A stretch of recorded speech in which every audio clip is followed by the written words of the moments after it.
Hey guys WhatsApp, আশা করি তোমরা সবাই ভালোই আছো। আর অনেক দিন পর ফেসটা দেখালাম ক্যামেরাতে, দাড়িগুলো কেমন বড় হয়ে গেছে। আর গাইজ আজকে ছাদে রয়েছি, বিকজ আজকের ব্লগটা ছাদ থেকেই শুরু হচ্ছে। আর আজকের দিনটা কেমন বাও না, দেখো ওয়েদারটা।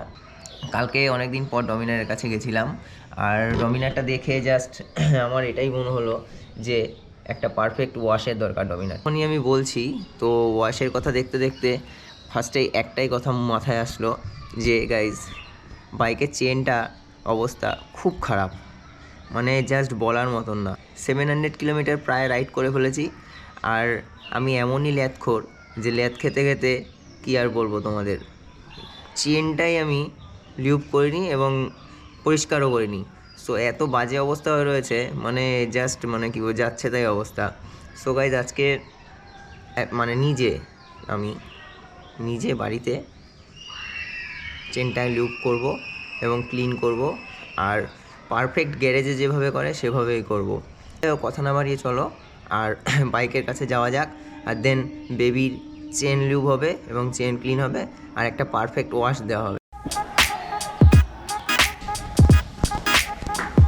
তো গাইজ আমরা চলে এসেছি বাইকের সামনে, আর বাইকের কাপড়টা সরাবো।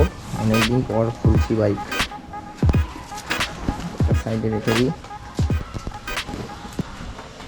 মানুও চলে এসছে, বাইক বলছে, মানুও বলছে করবে। তো দেখো বাইক কেমন নোংরা হয়ে রয়েছে, অ্যাকচুয়ালি অনেকদিন চালানো হয় না, আর আমি বেরোনোর সময় পাই না, আর ক্লিন করার সময় পাই না। সো প্রচুর নোংরা হয়ে রয়েছে, বিশেষ করে তোমরা চেন দেখো, চেন পার্ট একদম ফুল নোংরা হয়ে রয়েছে চেন।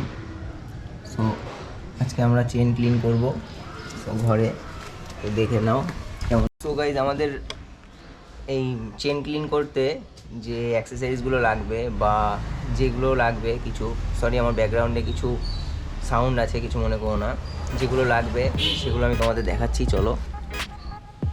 তো ফার্স্টেই লাগবে আমাদের কেরোসিন, তোমরা ডিজেলও ব্যবহার করতে পারো, আমিও ডিজেল ব্যবহার করি, আমার কাছে এটাতে ডিজেল রয়েছে একটু ভরা, এখন স্প্রের মধ্যে লাগবে। আর চেন লুপ তোমাদের যার যেমন ইচ্ছা তোমরা সেটা ইউজ করতে পারো, আমি রয়্যাল এনফিল্ডেরটা ইউজ করি বিকজ এটা আমার ভালোই রেসপন্স দেয়। আর লাগবে একটা ব্রাশ, দেন লাগবে কিছু কাপড়। আর গাইজ কী হয় এই বড় বাইকে, তো গাইজ এই ভারী বাইকগুলোকে তোমার চেন ক্লিন করার জন্য আমরা যখন শোরুমে যাই তখন দেখি যে ওরা শোরুমে কিছু সেটা দিয়ে উঁচু করে বাইকটাকে। সো আমাদের কাছে বাইক উঁচু করার মতন কোনো অ্যাক্সেসরিজ নেই, তো আমরা কিছু দেশি জুগাড় কাজে লাগাবো, ঘরোয়া কিছু উপায়। সো আমার দুটো গাড়ি আছে, তো গাড়ির জ্যাক দুটোকে আমরা ঠিক চেনের এই জায়গা থেকে একটা, আর দেন এইখান থেকে দুটো সিংহামের মধ্যে থেকে চেনটাকে আমরা লাগাবো, আর হলো জ্যাকটাকে আমরা এখান থেকে আর দুটো সিংহামের মধ্যে থেকে লাগাবো, দেন বাইকটাকে আমরা উঁচু করব। তো গাইজ দেশি জুগাড় কীভাবে করতে হয়, কীভাবে এটা উঁচু করতে হয় তো তোমাদের দেখাবো। আর মানু আছে পিছনে, মানু ক্যামেরা ধরছে, আর দেন আমরা এটা উঁচু করে দেখাবো, ততক্ষণ তোমরা টাইম ল্যাপস দেখতে থাকো।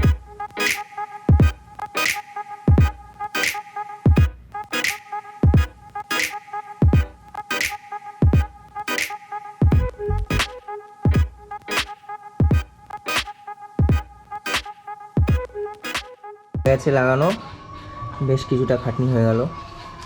তো দেখো মোটামুটি দেশি জুগাড় ঘুরছে, একদম নর্মাল, নো ম্যাটার, কোনো ব্যাপার না। তো তোমরা যখন তুলবা একজনের সাপোর্ট নিয়ে নিও, একজনের হেল্প নিয়ে নিও, বাট একা করতে যেও না, সমস্যা হতে পারে আর কাঁপতে পারে। সো এখন আমরা চেনটাকে ভেজাবো ভালো করে কেরোসিন দিয়ে, বা তোমার কাছে যদি ডিজেল থাকে ডিজেল দিয়ে। আর আমরা এই পার্টটাকে খুলবো, এই 3টে নাট খুলবো, খুলে কভারটাকে বের করতে হবে। সো চলো 3টে নাট খোলা যাক। আর খুলতে গেলে যে কী দরকার সেটা এখানে আছে, এটা দিয়ে আমরা খুলবো, এখানে আছে ভেতরে, এখান থেকে বের করে নিয়ে আমরা এটা খুলবো। সো চলো।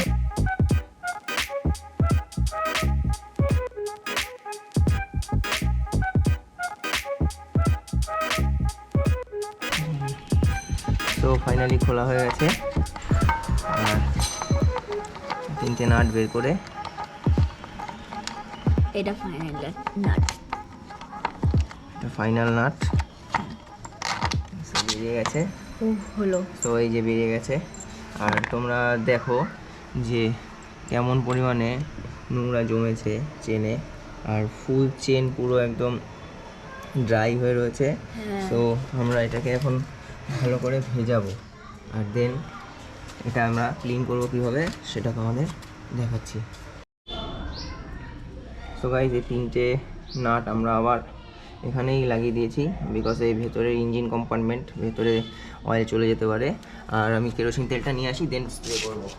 এটার মধ্যে কেরোসিন রয়েছে, আর এটাই আমি এর আগে যখন ক্লিন করেছিলাম তখন কিছুটা ডিজেল বেঁচে গেছিলো। সো এখন ডিজেলটা স্প্রে করি, আর দেন কেরোসিনটা আবার স্প্রে করবো।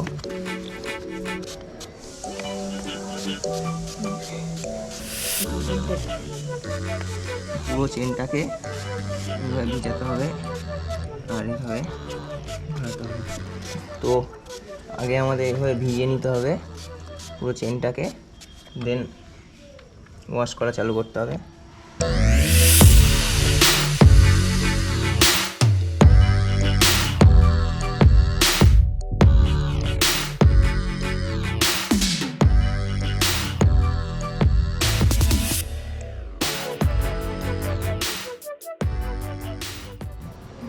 তো গাইস, পুরো চেন ভেজানো হয়ে গেছে।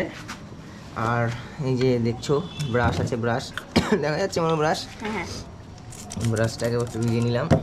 আর দেন এইবার এইভাবে পুরো চেনটাকে আমরা ঘষা চালু করব, আর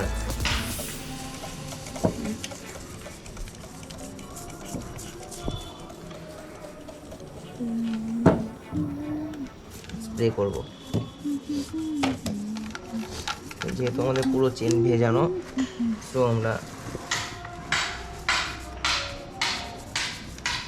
চেনটা ওয়াশ করবো এইভাবে ঘষে ঘষে।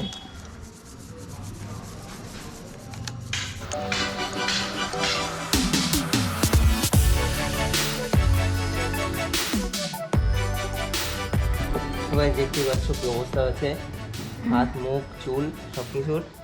তো হাঁপিয়ে গেছি আমরা মোটামুটি চারিদিক থেকেই একদম যেভাবে গ্যারেজে পরিষ্কার করে ঠিক সেভাবেই পরিষ্কার করা হয়ে গেছে। আর আপনি এরকম সাদা ন্যাকড়া দিয়ে বা যে কোনো সুতির ন্যাকড়া দিয়ে এবার আমরা পুরো চেনটাকে এইভাবে ক্লিন করছি, ভালো করে ড্রাই করছি। ক্লিন হয়ে গেছে বোকা, ড্রাই ড্রাই করছি। ড্রাই তো দেখো কেমন নোংরা এখনো বেরোচ্ছে এতক্ষণ ধরে ওয়াশ করার পরও। যত ভালো করে পরিষ্কার করব চেনের নয়েজটা তত কম থাকবে। আর সাবস্ক্রাইবের কথাটা বল। আর যে যদি চ্যানেলের মধ্যে নতুন হন তাহলে সাবস্ক্রাইবও করুন। আচ্ছা, মানুষ অ্যাকচুয়ালি ফলো করে এদিক ওদিক আরও বাকি সব ইউটিউবারদের, আর তাদের মতন করেই বলতে চায়। ঠিক আছে, কোনো ব্যাপার না। তো গাইজ, চেন মোটামুটি ড্রাই করে ফেলেছি। সো গাইজ, বেশ কিছুক্ষণ পর আমি ফ্রেশ হয়ে ফাইনালি চলে এসেছি। আর দেখো চেন একদম ফুল নিট অ্যান্ড ক্লিন, দেখো হাতে কোনো নোংরাই লাগছে না, নিট অ্যান্ড ক্লিন করে ফেলেছি। আর একদম এটা ফুল ড্রাই হয়ে গেছে। সো এখন আমরা এটাকে লুপ করব, আর দেন আমরা এটাকে রেখে দেবো। যদি রয়্যাল এনফিল্ডেরটা ইউজ করি, তোমরা যার যেটা ইচ্ছা এটা ইউজ করতে পারো। আর এটা আমাকে কস্ট নিয়েছিল 80 টাকা। আর এটা দিয়ে তোমরা 3টে কি 4টে স্প্রে করতে পারবে, কোনো সমস্যা নেই। আমি একবার ইউজ করেছি আর আছে। আর অবশ্যই এটা ইউজ করার আগে একটু চেক করে নেবে, বিকজ এটা নিচে জমে থাকে।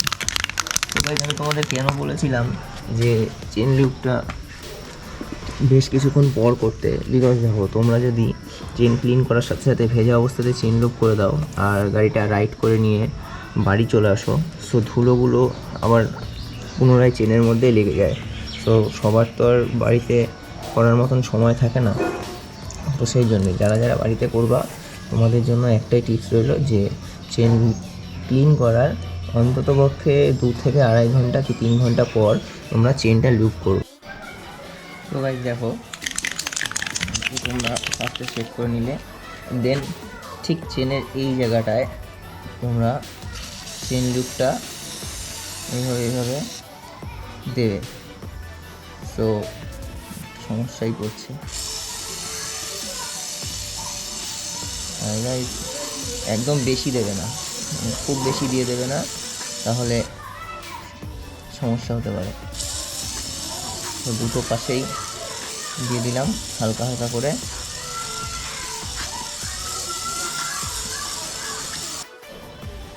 দেন চলে আসবো আমরা এই সাইডে, আর এই সাইডেও আমরা সেম এভাবেই দেব।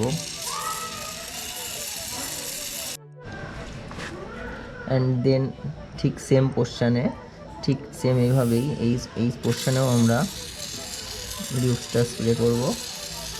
তো আমি যেভাবে করছি দেখো। তো গাইজ অলওয়েজ আমরা এই বাইরের পোর্শনটাতেই দেবো, আমরা এই ভেতরের পোর্শনটাতে কখনোই দেবো না, বিকজ এটা চেন স্লিপ করতে পারে। তো তোমরা সামান্য একটু বেশি দিতে পারো, খুব বেশি দেবো না, খুব বেশি দিলে বিকজ বেয়ে বেয়ে নিচে পড়বে টপ টপ করে, তো তাতে প্রবলেমই হতে পারে, আর তোমার এই লিউবটা ওয়েস্ট হবে, লিউবটাও কাজে লাগবে না। সো আমার সেমন কিছু মনে হচ্ছে না, আর আমার কাছে স্মুথই মনে হচ্ছে। আর গাইজ এখন আমি আর আপাতত বাইকটা রাইড করছি না, এটা সারা রাত এইভাবেই থাকবে, আর চেনের লুকটা ভালো মতন বসবে, দেন আমি কালকে আবার রাইড করব। তো গাইজ চেন লুব আর চেন ক্লিন দুটোই কমপ্লিট, আর এখন আমি এই পার্টটা জাস্ট সেট করে দেবো, আর বাইকটা নামিয়ে দেন আমি বাইকটা গ্যারেজ করে দেবো। তোমাদের যদি আমার ভিডিওটা ইনফরমেটিভ বলে মনে হয়, আর আমার ভিডিওটা যদি তোমাদের উপকার হয়ে থাকে দেখে, সো একটা থামস আপ দিও, বিকজ একটা ভিডিও তৈরি করতে অনেকটা কষ্ট করতে হয়। আর গাইজ তোমরা যদি সাবস্ক্রাইব করো চ্যানেলটা, সো তোমরা এরকম আরও নতুন নতুন কিছু ভিডিও পাবে। আর দেন এটা আমার কাছে অনেক মোটিভেশনাল হয়, বিকজ যখন আমি একটা কিছু করছি তোমাদের থেকে যদি ফিডব্যাক পাওয়া যায় বা সাপোর্ট পাওয়া যায়, তো অনেকটা ভালো লাগে। সো আজকের ব্লগটা এখানেই শেষ, আর দেখা হচ্ছে নেক্সট ব্লগে। So tata and good bye and take care.